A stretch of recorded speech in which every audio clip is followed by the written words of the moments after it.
Good morning everyone, my name is Michelle. I hope you're doing well. Welcome to another video. It is Wednesday morning and it's a few days since I covered the Idaho 4 murders, where Ethan, Xana, Kaylee and Maddie were brutally stabbed to death at their student house in Moscow, Idaho.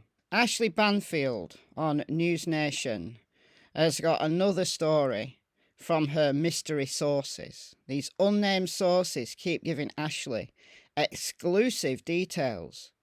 This time, we've got exclusive details on what happened just before the police arrived. The police were called at 11:58 a.m. Although the murders, according to the probable cause affidavit, were committed between 4 a.m.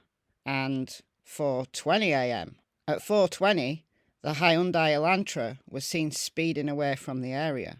And at 4:04, the Elantra was having problems parking and had to do a 3-point turn at the end of the road. So between 4 and 4:20 is impossible. The murders had to occur in a very short window. But it was almost 8 hours before the police were called.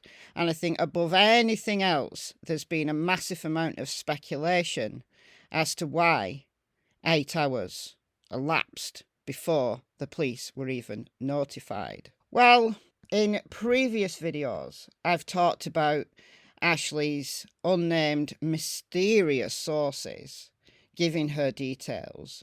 And in the last video I did, actually, over on MichelleAfterDark regarding this case, it was Ashley Banfield who said that Dylan, one of the surviving roommates, yelled at her roommates to be quiet. She didn't know they were being murdered, obviously. She didn't know how serious and grave this situation was, and she didn't know that when she went to bed and went to sleep, she would wake up to an absolute horror show. But she yelled at them to be quiet. The probable cause affidavit, however, said that Dylan saw a masked man walking by her, and she was in a frozen shock phase. And I've taught on MichelleAfterDark, I think it's on MichelleAfterDark, I did a live stream anyway, about the process of trauma. But Ashley, earlier this week, said that no, Dylan yelled at her housemates to be quiet, and she went to bed.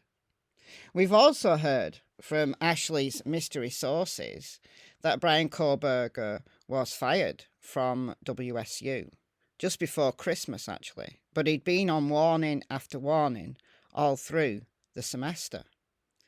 We also, 11 days ago, heard about graphic details regarding Ethan and Xana's murders. That Xana was killed last, and she fought for her life so much so that her fingers were almost cut off.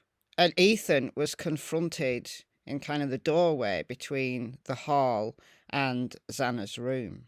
But he was found inside Xana's room. We know that from the PCA.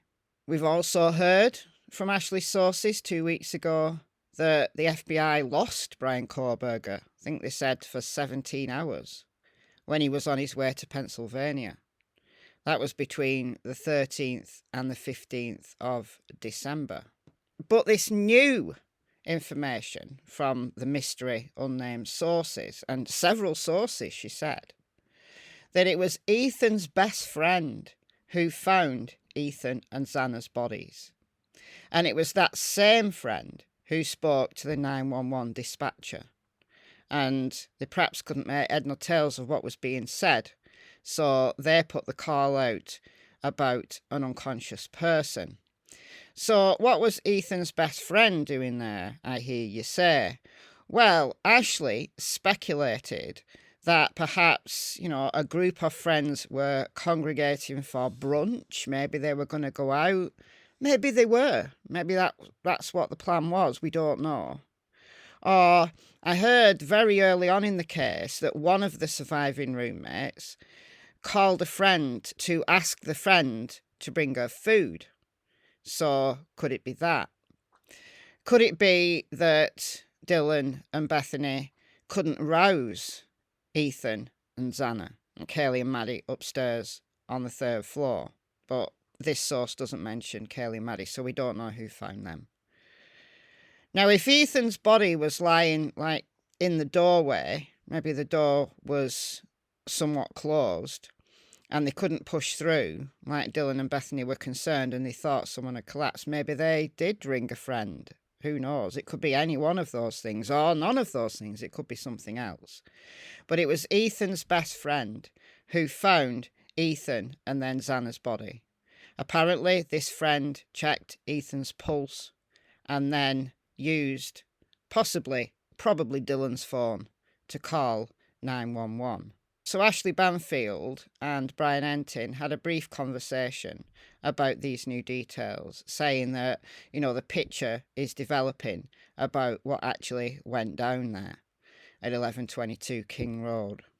Now, as I say, when these mysterious unnamed sources pop up, usually on Banfield, for Ashley to tell the world this exclusive, I always question their credibility. Who are these sources? Is she getting this information from social media?